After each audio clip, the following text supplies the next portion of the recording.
Let's talk about AI. Specifically, all the noise online about AI slop. Is it real art? Is it just garbage? We're going to dig into that, but we're also going to go way deeper, exploring a wild theory called the cathedral.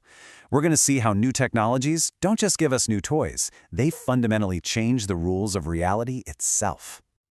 So let's just start with the big question, the one that's causing all the fights online, this whole war over what's authentic versus what's generated by AI.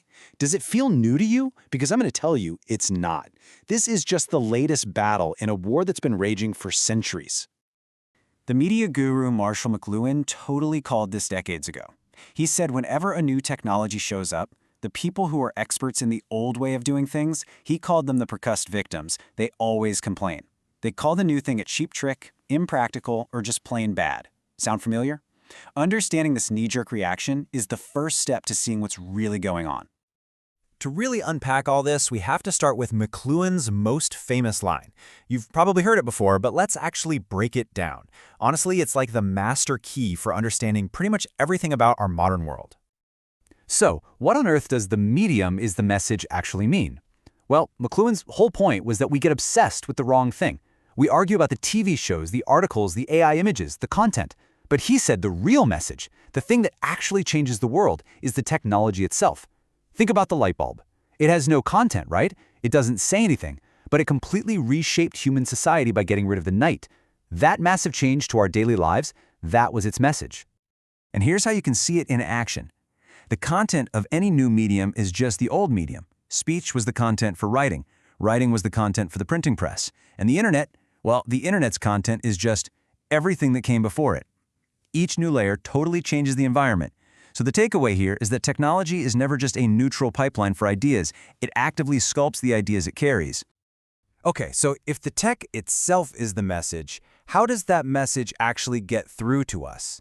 How does a new medium literally start to change the rules of how we see and interact with the world? McLuhan had this really cool idea about hot and cool media. Hot media, like a book or a movie, is high definition. It's packed with information, so you don't have to do much work. You just sit back and absorb it. But cool media, like a phone call or a comic strip, is low definition. It gives you less information, so your brain has to jump in and fill in the blanks. It forces you to participate. It's not about which is better, it's about how they fundamentally engage our senses in different ways. Now, why does any of this hot and cool stuff matter? Because what we want, what drives us, is based entirely on how we perceive the world. Dr. K from Healthy Gamer GG puts it perfectly. If you change how someone sees things, you change what they're motivated to do. You want to see this in action? Try changing your phone screen to grayscale. The apps are all still there, but your perception is different, and suddenly your motivation to scroll endlessly just plummet. And this is the punchline. This is where it all comes together. Technology is the single biggest force that changes our patterns of perception. A society that grew up reading books thinks in a linear, logical way.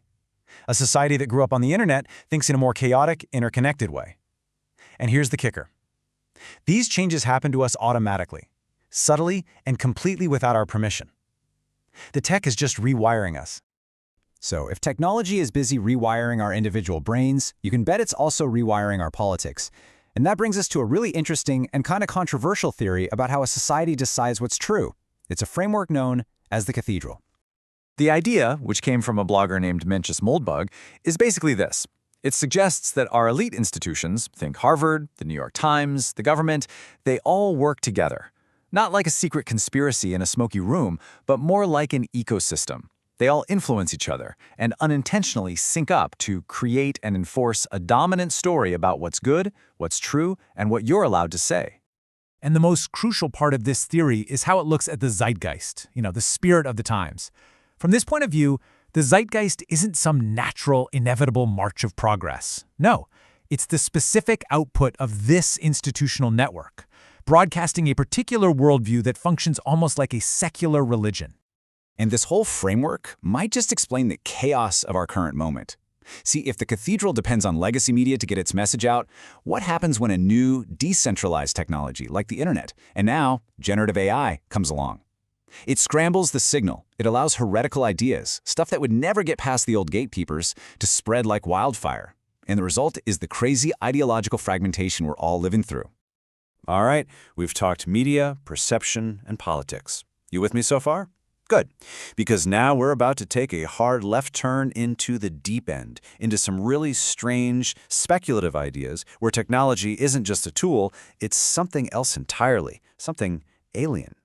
This quote comes from a bizarre genre called theory fiction. Imagine a philosophy textbook written like a cosmic horror story. In this world, oil isn't just a fossil fuel. It's treated like a sentient entity from deep within the earth, an ancient plague that infects capitalism and drives humanity into conflict for its own bizarre purposes. It's a wild attempt to see our world from a completely non-human point of view.